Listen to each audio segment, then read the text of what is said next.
Chapitre 5. Action et réaction.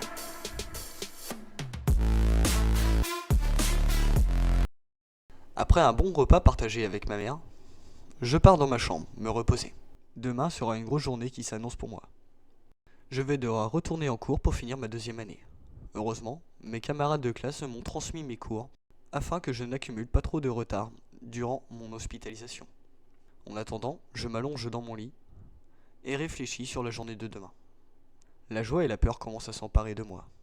La joie puisque je vais retrouver tous mes amis et pouvoir commencer ma nouvelle vie. D'un autre côté, je suis stressé car je vais devoir reprendre la même route que celle de mon agression pour me rendre au lycée. Les heures défilent et je revois les images de mon agression. J'essaye de penser à autre chose, mais rien n'y fait malheureusement. Sur mon téléphone, les heures passent et le stress continue de monter. Je ne vais pas réussir à dormir de la nuit. Jusqu'à l'heure où mon réveil sonne, les yeux cernés, je sors de mon lit et je commence à me préparer afin d'être à l'heure pour ma reprise. Je me prépare au dernier moment afin que ma mère ne s'aperçoive pas de ma tête fatiguée. Il est 7h30, l'heure pour moi de me diriger vers le lycée. J'attrape donc mon nouveau sac à dos et à contre-cœur, je ferme la porte de la maison. La boule au ventre et d'un pas décidé, je me dirige vers l'école. Au bout d'1 kilomètre, j'arrive devant la ruelle où a eu lieu mon agression.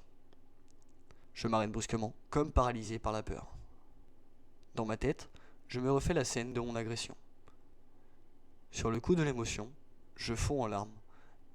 À cet instant, je réalise que j'ai besoin d'aide pour surmonter cette épreuve.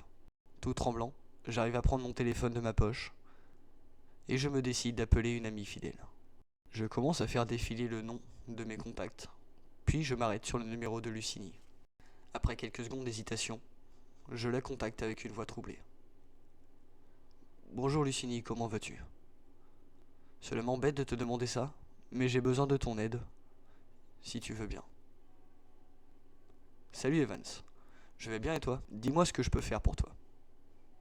Gêné, pour la première fois de ma vie, j'ai besoin d'aide, et cela ne me ressemble vraiment pas. Je suis tétanisé devant la ruelle où je me suis fait agresser. Je n'arrive plus à avancer. Pourrais-tu me rejoindre s'il te plaît? Sans hésitation. Elle me répond qu'elle fait au plus vite pour me rejoindre. En effet, elle ne m'a pas menti. En seulement 5 petites minutes, je la vois arriver au loin.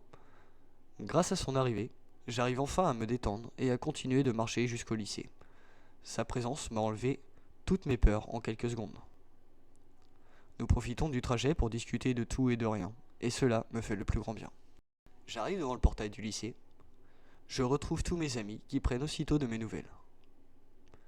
Je suis tellement content de revoir tout le monde. Je sentais que j'allais passer une excellente journée. J'ai passé la journée à regarder le temps défiler sur l'horloge. J'avais hâte de pouvoir enfin honorer la promesse que j'avais faite à ma mère. À chaque cours, j'avais la tête dans les nuages. Je me demandais comment allait se dérouler le cours de streetboxing. À midi, mes amis me questionnent. Cette question de Lucinie va me donner une nouvelle crise d'angoisse. Es-tu vraiment certain de vouloir t'inscrire dans ce club? Que feras-tu si tes agresseurs y sont eux aussi inscrits? Lucinie a raison. Je n'avais pas pensé à cette possibilité. Malgré tout, je ne vais pas douter de moi. J'ai fait une promesse à ma mère et je compte bien la respecter. Je lui réponds donc gentiment. Je te remercie pour ton inquiétude, mais je n'ai qu'une parole. Secrètement, j'espère vraiment qu'ils ne seront pas là. Je verrai bien ce soir.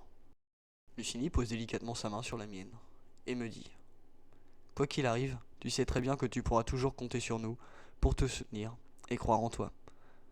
Peu importe ce que tu entreprends. » Nous finissons notre repas tranquillement, dans la joie et la bonne humeur. Tellement heureux d'être à nouveau tous ensemble. À la sonnerie, pour la reprise des cours, je me dirige vers ma salle de classe afin d'attendre l'arrivée du professeur.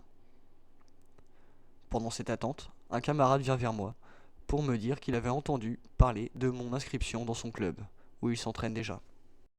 Je suis sans voix, je n'y aurais jamais pensé. Lui si calme et timide. J'étais surpris, mais aussi rassuré, puisque je devais connaître au moins une personne dans ce club. Je me lancerai, pas totalement, dans l'inconnu.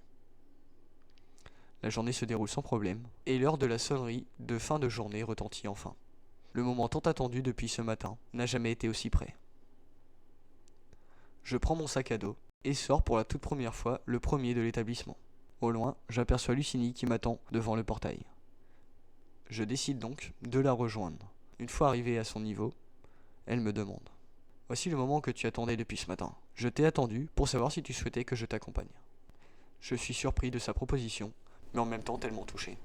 C'est vraiment gentil de vouloir m'accompagner. Cela me touche énormément. Mais je souhaite surmonter ma peur. Il faut que j'y aille seul. Sinon, je ne pourrai jamais retrouver confiance en moi, sachant que j'ai perdu toute ma confiance en moi depuis cette agression. Elle me répond d'une voix encourageante, qu'elle me comprend très bien et que c'est légitime de ma part. En revanche, une fois rentrée chez moi ce soir, elle souhaite de mes nouvelles et savoir comment s'est passé mon premier cours. Je lui réponds: dès que je rentre, tu seras la première personne prévenue. Nous nous faisons la bise et partons chacun de notre côté. Lucinie rentre chez elle, tandis que je me dirige vers le club de boxe, à seulement quelques mètres de mon lycée. Sur le trajet, je sens une immense joie monter en moi, puisqu'aujourd'hui, c'est une renaissance. Le jeune homme peureux et craintif que je suis va laisser place à un jeune homme plus sûr de lui. Au fur et à mesure que j'avance, je trépigne d'impatience de découvrir enfin ce sport dont j'ai tellement entendu parler, mais que je ne connais absolument pas. Dès que j'aperçois le club de streetboxing au loin, j'envoie un message à ma mère pour l'avertir de mon arrivée. Maman, j'arrive devant le club, envoie-moi toute ta force et ton courage pour mon cours d'essai, je t'aime. Arrivé devant la porte, je respire un grand coup pour relâcher la pression et j'ouvre la double porte du club de ma ville. Cela va marquer le début de ma nouvelle vie. Le roman Streetboxing est disponible sur Amazon en version papier et en version e-book. Merci à tous pour votre écoute et à la prochaine pour un prochain chapitre. Ciao.